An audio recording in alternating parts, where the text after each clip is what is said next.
Welcome, dear friends, to this very important full moon ceremony. This month, we welcome the sun in the sign of Pisces and the moon in its opposite sign, Virgo. But before we begin, let's take just a few moments for our group alignment. So let's become still and quiet and settle into our bodies, being present in this moment, being fully here, letting all the rushing and the distractions from the outer world just pass by. Settle into that deep stillness within.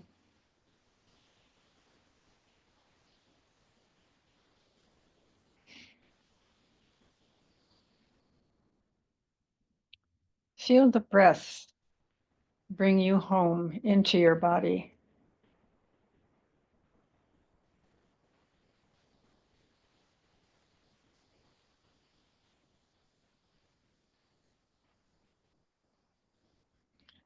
And now take a moment to focus your attention on your heart.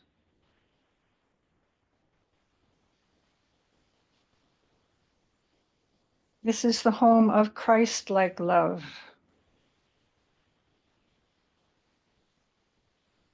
Imagine that love filling your heart, expanding it. Take in as much as you can. Breathe deeply into that love.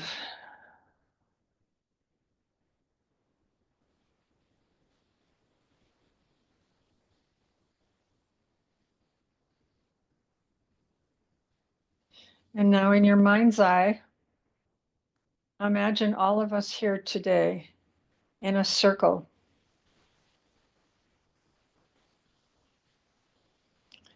And with your intention, send the love that is in your heart around to each person in the circle, even though you may not be able to see them or know them. We are creating a circle of light.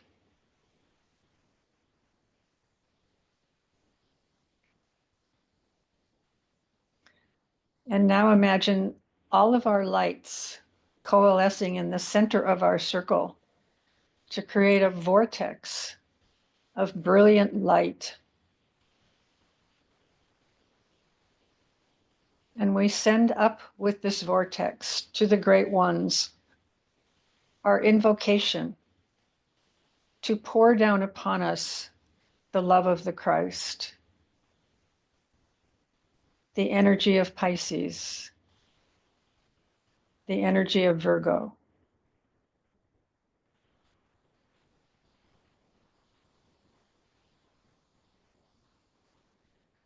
And then repeat silently to yourself,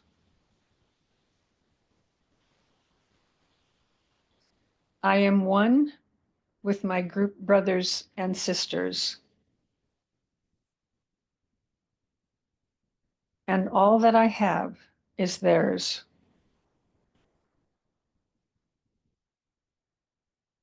May the love which is in my soul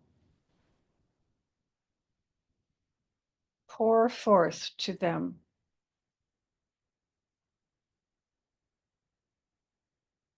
May the thoughts that my soul creates reach and encourage them.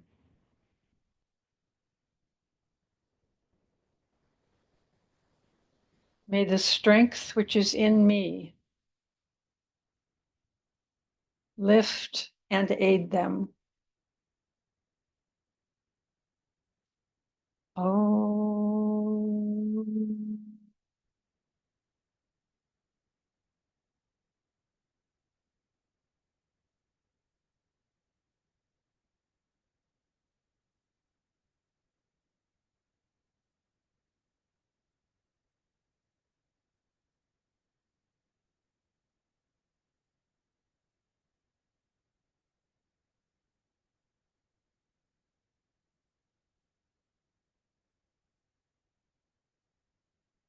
I'd like to begin by talking a little bit about the eclipse season, which is now upon us.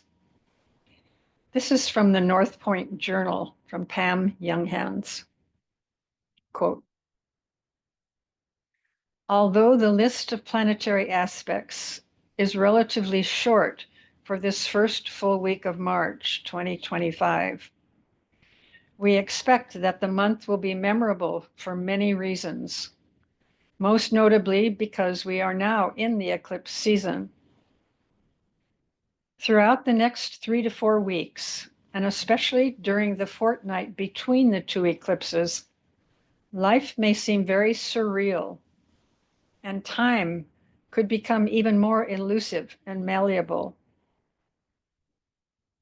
We often feel a sense of urgency and anticipation during eclipse season, even if we cannot locate a specific reason for the heightened nervous energy. We might also experience symptoms such as appetite changes and unusual aches and pains.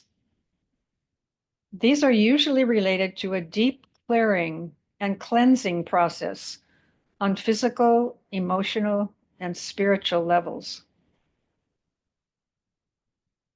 Events can unfold quickly and have greater impact than usual during an eclipse season. This is likely to be especially true around the time of the total lunar eclipse on March 13th, tomorrow. This lunation, which occurs in Virgo, is called a south node eclipse, which means it can trigger situations that seem karmic in nature. Instinctive reactions around this time of this type of eclipse often represent the behaviors, the attitudes, and the qualities that humanity is being asked to leave behind and to release as we move forward on our evolutionary journey. Unquote. The lunar eclipse tomorrow presents a challenging placement for the moon. It's often associated with fragility and susceptibility to emotional and physical strain. Some astrologers link this sensitivity to autoimmune concerns, which stem from weak personal boundaries in relationships, according to them. An eclipse in this position invokes the devoted healer into the collective, the nurturing caretaker who tends to others, but must remember to prioritize self-care. Neglecting one's well-being under this March full moon lunar eclipse can lead to burnout, making it crucial to balance service with self-preservation.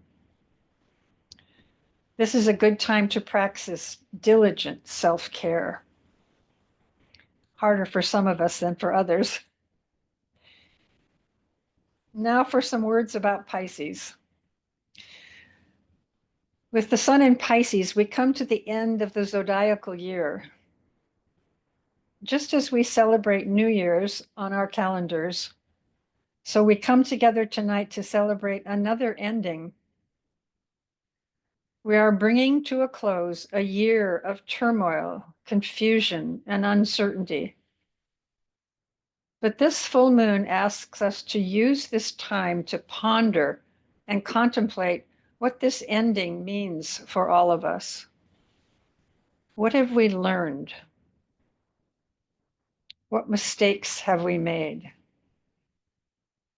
What might emerge for us in this new beginning? Let us try to keep our minds clear and focused on what we wish for our world. In spite of the prevalence of fear, can we steady our emotional bodies and remain calm in the midst of the storm? This might be a challenge with the watery Piscean energy. Pisces is the mystic, the dreamer, the believer in the subtle realms, so she can be a bit unrealistic in everyday matters. Her emotional nature can be quite sensitive and it's easy for her to become embroiled in the outside environment. That's where her opposite sign comes in. Virgo is an earth sign and can bring Pisces down to earth, can help her navigate her everyday life, can ground her in reality. I'll share a personal story that I probably have shared before, but I was in a relationship with a man one time who had 5 planets in the sign of Pisces. And I have a Capricorn moon, which is very structured and organized. And so we would be going for drives, and he would look around and he'd see these beautiful places of land. And he'd say, "Oh, let's build a therapy center there. We can build a healing center there. We'll have all of these cottages where people can live and they can grow their own vegetables and we'll take care of them." And I was always like, "Yeah. And who's got the money to do that?" Of course, he didn't, and neither did I. So he didn't care. He just saw the possibilities, which was great. And it's a wonderful strength, but it needs to be coupled with reason and pragmatism. Okay, time for a poem. This doesn't have a lot to do with Pisces, but I hope it will inspire you as we travel this journey together. It's called Joy by Donna Ashworth. Joy does not arrive with a fanfare on a red carpet strewn with the flowers of a perfect life. Joy sneaks in as you pour a cup of coffee, as you watch the sun hit your favorite tree just right. And you usher joy away because you're not ready for it. Your house is not as it must be for such a distinguished guest, but your joy cares nothing for your messy home, thank God, or your bank balance, or your waistline. You see, joy is supposed to slither through the cracks of your imperfect life. That's how joy works. You cannot invite her. You can only be ready when she appears and hug her with meaning, because in this very moment, joy chose you. I love that. So joy chose you, my friends. Will you welcome it with an open heart? Pisces would want this for you. My astrologer friend, Heidi Robbins, describes the Piscean energy and invites us to open ourselves to the feeling nature of watery Pisces. She says, and I quote, "Can you hear the dim roar of the ocean waves lapping on land all over our globe? Can you remember what it is to look at the vastness of the ocean and feel the immensity inside you?" Pema Chodron says something like this: "You are the sky. Everything else is just weather. You are complete and vast and immense and love itself." We can remember this when we look at the sky or look at the ocean. And we can remember this when we move into the month of Pisces. Pisces asks, what is it to feel beyond myself, without limit? What is it to surrender and breathe and know you are already immense, and all the striving in the world will not change the essential substance of who you already are? Pisces asks you to surrender to the grace that is forever moving into your life, but rarely noticed. Pisces asks for trust and the willingness to consider that we are not alone, but intricately woven into and through one another's lives. It asks us to reframe lonely and think of ourselves as profoundly connected, but perhaps momentarily in solitude. Isn't that a great way to think about loneliness? Just to remember that you're momentarily in solitude, but in reality, you're connected to everything. Pisces yearns for the truest kinds of sanctuary, where we are dancing with the greatness that is all about us, connected to the source, and replenished by the beauty of this connection. Use this time to be gentle. Use this time to dream. Use this time to love yourself and everyone else you can without effort or should. End quote. So that's a lot to take in, I know, but it's also beautiful and important as a way to think of watery energy. I'm sorry, but I got to read another poem. This one by Julia Fehrenbacher called The Cure for It All. Go gently today. Don't hurry or think about the next thing. Walk with the quiet trees. Can you believe how brave they are? How kind?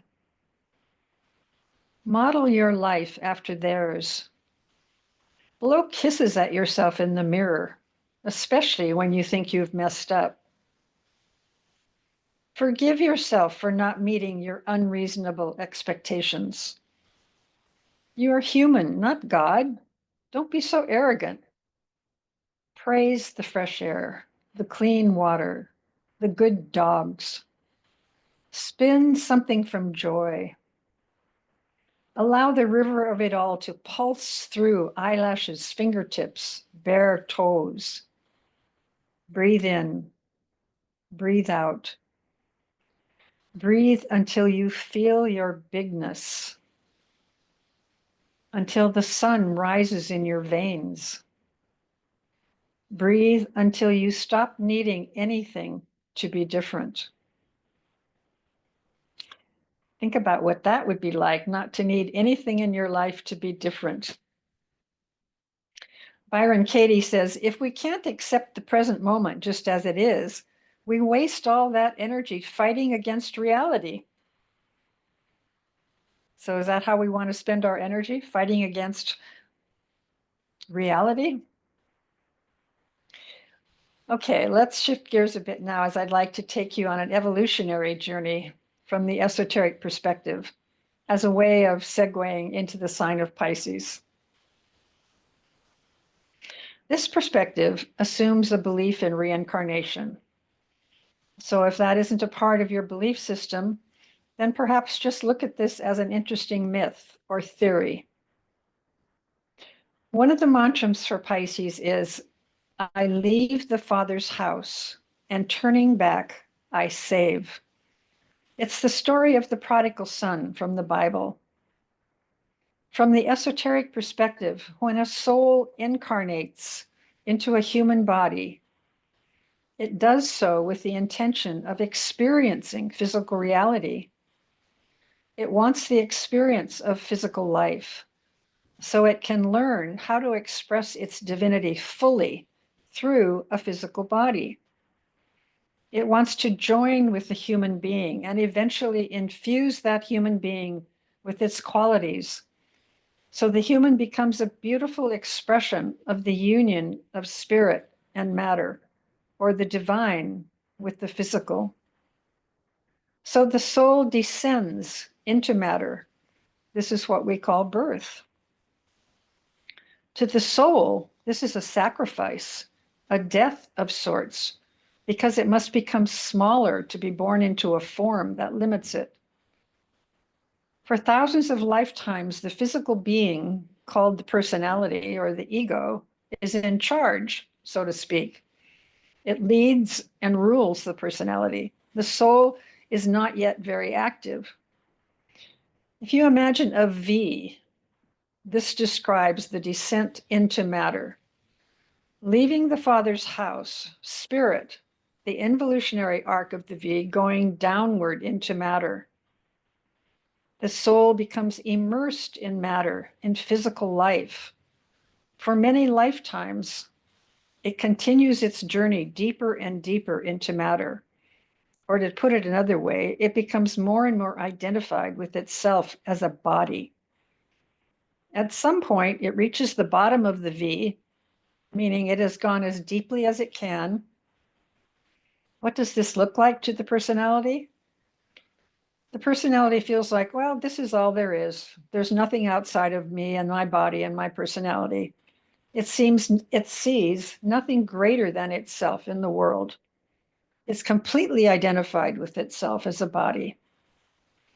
But at some point, there's an awakening, usually after many lifetimes of pain and suffering. The personality has a brief encounter with the energy of the soul. It becomes aware that there is something greater than itself operating in the universe. Sometimes this is called a conversion experience. We see from a broader perspective and we become aware of some divine reality. Our consciousness expands. Now the soul can begin to exert more of an influence upon the personality. And this begins the evolutionary part of the journey, sometimes called the path of return toward the source. Pisces invites us to consciously tread this path of return, a return to unity consciousness where we are all one. It's an act of redemption as we struggle to redeem or transform those parts of our personality that still resist the calling of the soul. Haven't you found this true in your own life? You feel the pull of the higher part of yourself. You recognize it as the high road, perhaps. Yet some part of you resists what it knows would be the wiser choice. As we make our way home up the evolutionary path, the vibration of physical substance becomes filled with spiritual light. As the soul begins to control the personality becomes more and more refined and redeemed or saved, as the mantra says. The ancient wisdom teachings teaches us that the redemption of matter into spiritual light is the purpose of incarnation.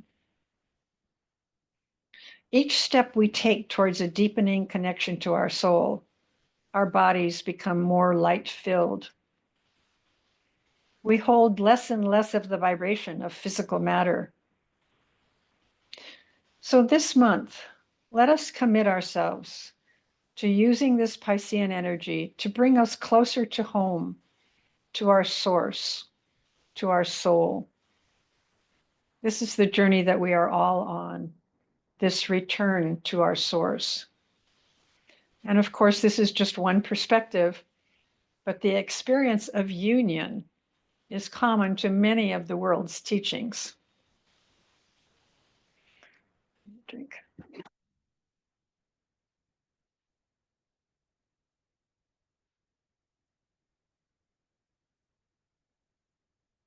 As we know, every sign has its light and its dark side. Pisces' shadow is the tendency to feel victimized because she has a strong need to serve, but she often doesn't have very good boundaries. So it's easy for her to feel like a victim or a martyr. She can easily fall into codependence since boundaries are an issue. She can get lost in addictions of all kinds, usually as an escape from the pain that she takes on from others.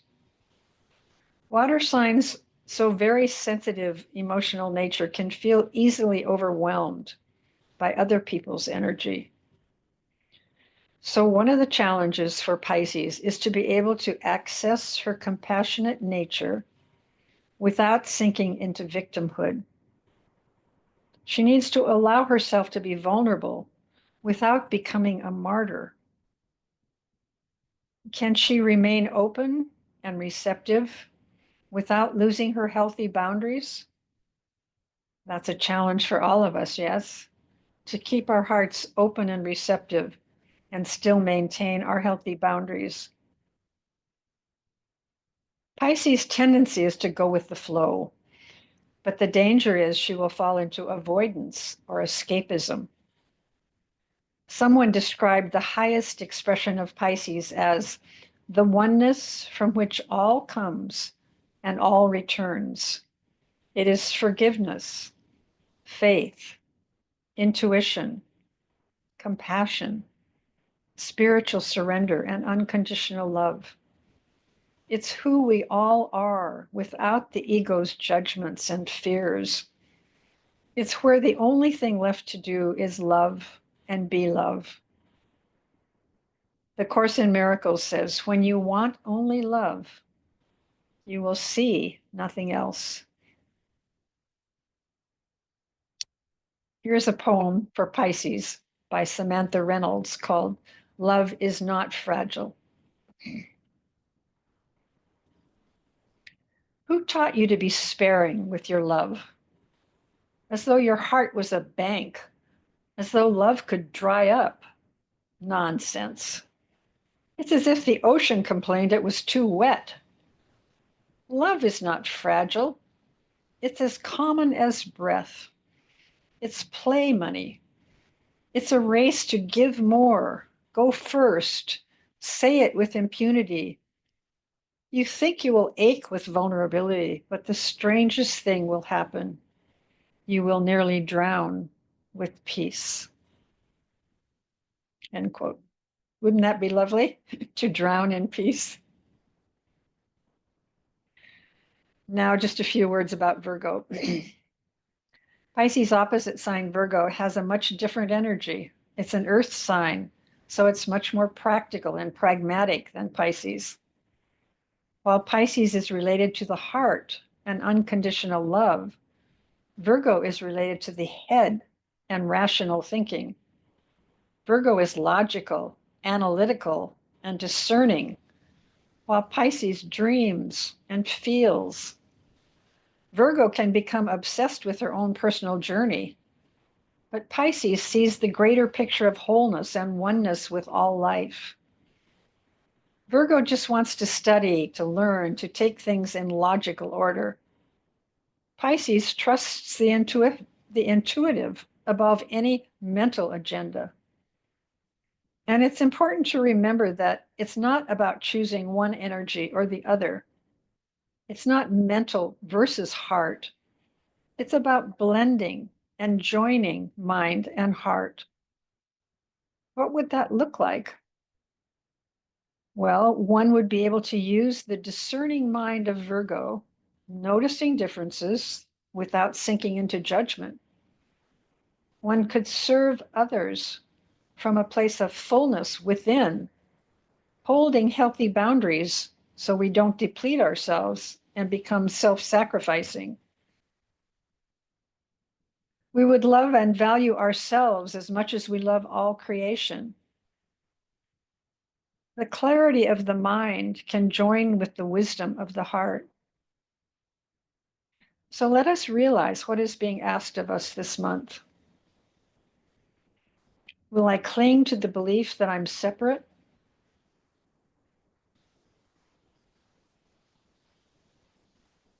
Will I choose the path of attachment to materiality or the path of identification with the ego? Or will I choose to aspire to a greater union with my soul? Let us commit to tuning into that desire to merge more fully with our soul.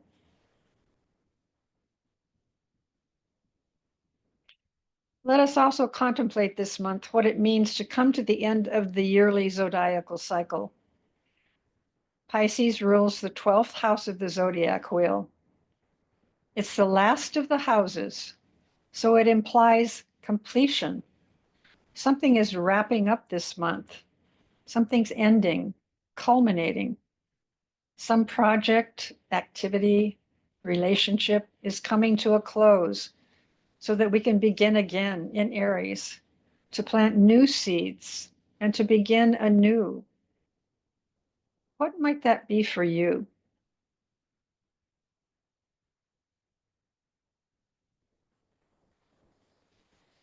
Sort of like what we do on New Year's Eve, thinking about the past year and what it has meant to us and what we plan for the following year.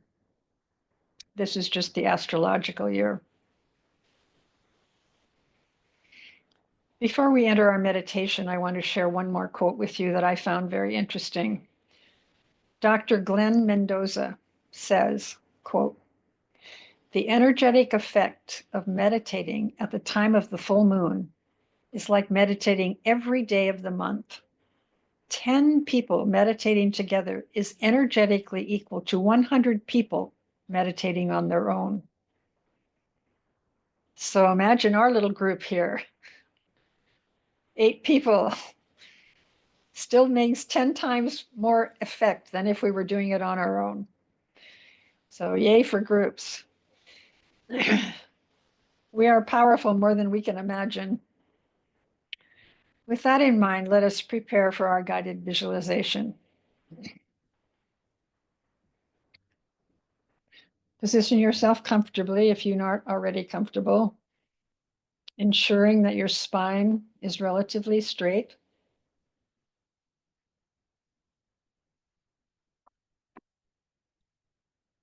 Begin to calm your mind from all of the information that we've been listening to by focusing on the rhythm of your breathing.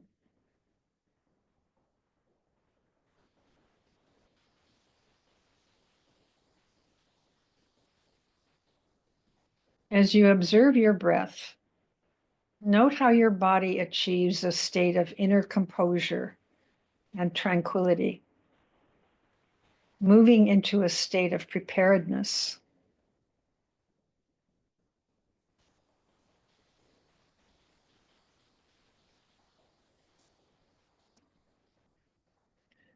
With the body relaxed and the mind alert, silently recite the sacred word Om to affirm this state of inner balance and alignment.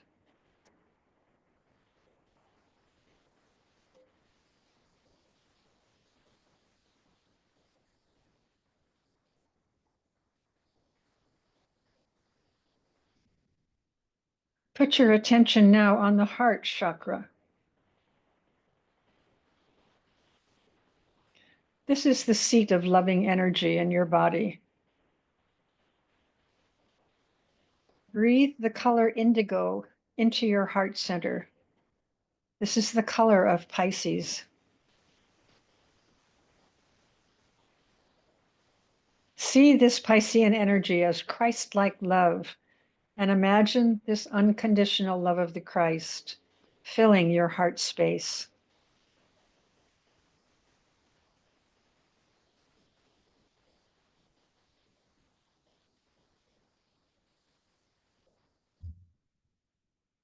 See yourself now enveloped within a field of love, a field of oneness where there is no separation.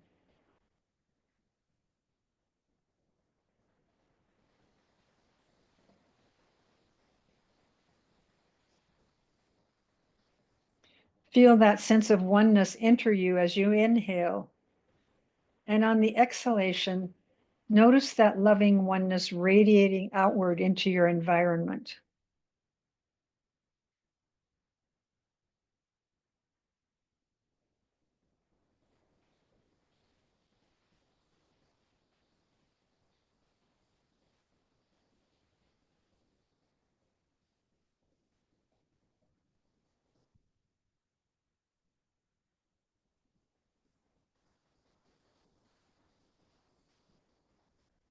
Silently now, chant the sacred word, the Om, again, in honor of love.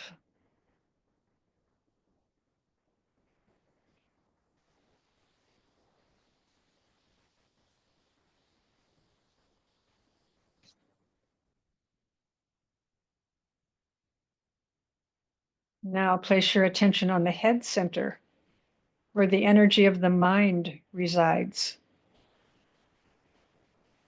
The Virgo energy of discernment lives here. Breathe into the head center that quality of discernment that allows you to clearly see the true from the false, the self, and that all that is not your true self.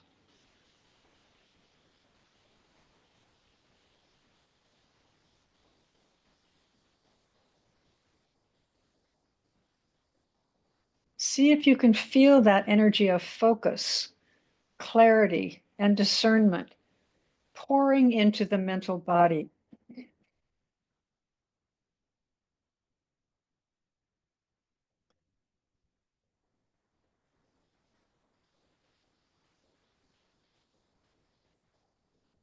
Feel the strength that this brings into your body. And use your will now to seize that strength and make it your own.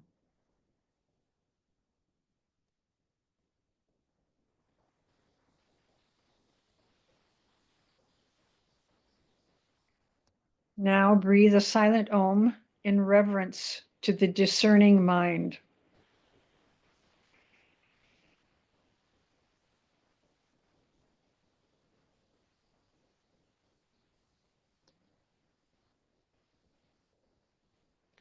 Finally, now imagine those energies coming together and coalescing within you. The discerning mind with a loving heart.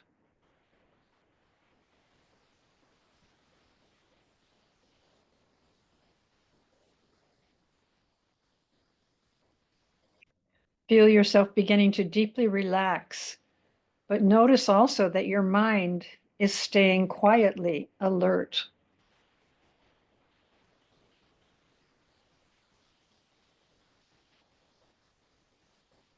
From this place of restful, relaxed focus, I want you to imagine yourself on a dark hillside. It's rounded and bare. Paying very close attention to your feet on Mother Earth, you can begin to feel the great mysteries that lie beneath her soil. Maybe this sacred spot was once a place of ancient ritual or ceremony. Feel the coldness in the air, the gentle wind briskly touching your face. Imagine this dark shape of the hillside brooding like a sleeping bear against the lightning sky. Suddenly, you begin to sense a slight vibration, the pulsing of a fresh new rhythm. Imagine you can see inside of this mound. Beneath the darkness are the stirrings of life. Seeds are swelling, sending out the first pale threads that will help them find their way out of the dark, out of the winter labyrinth. At the heart of the hill is a sacred fire, older than your greatest grandmother's.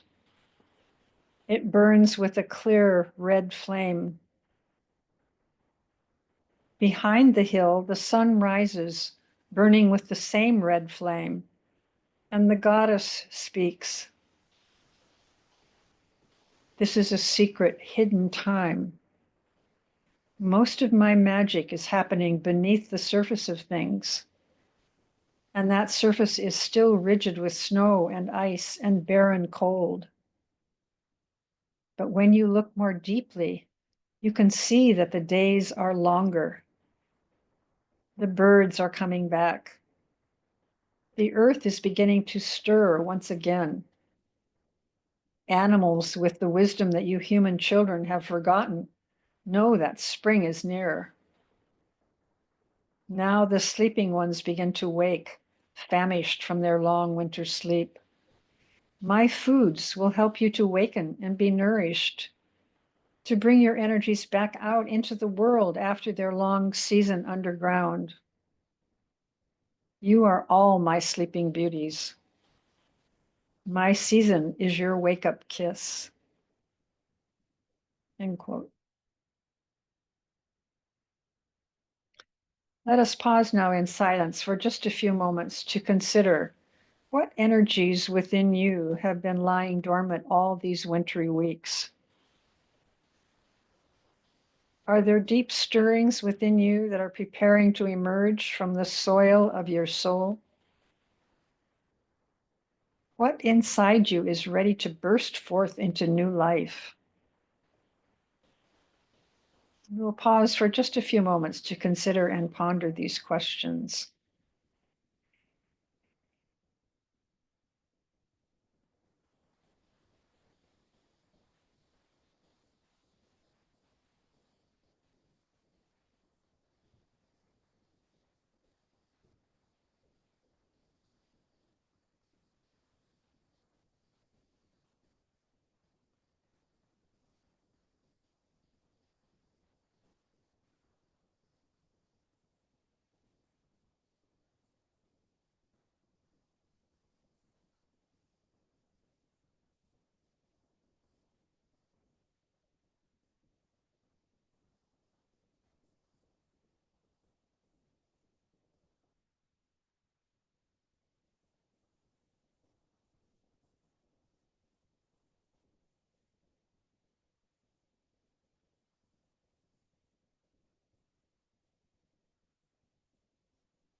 When you are ready, gently bring yourself back to the present time.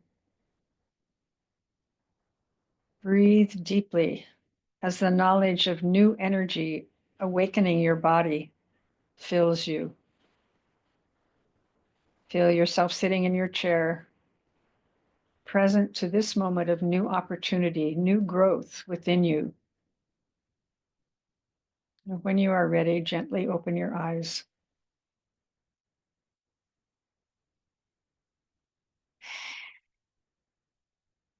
And now we will close with the great invocation. This is a world prayer given by a Tibetan master, said to be the most powerful invocation we can use to usher in the new age.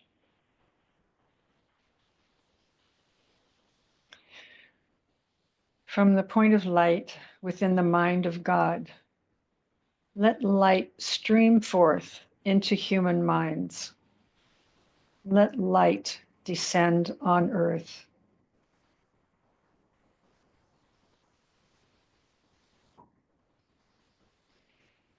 From the point of love within the heart of God, let love stream forth into human hearts. May the coming one return to earth.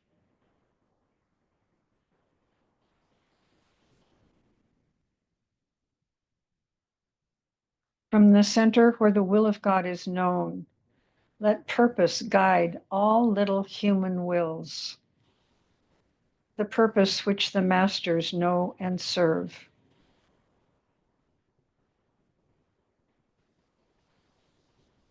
from the center, which we call the human race.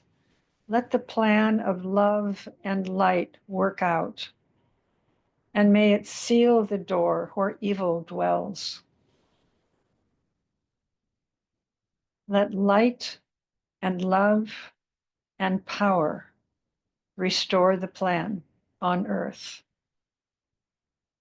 Om.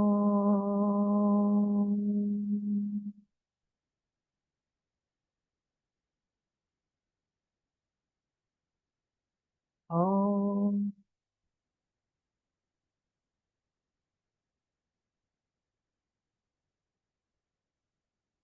Om.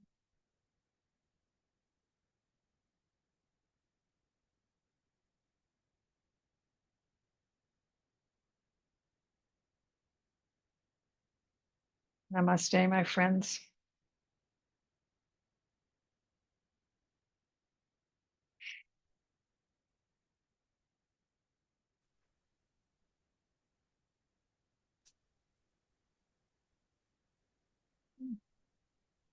Thank you, Karen. Find it just a minute.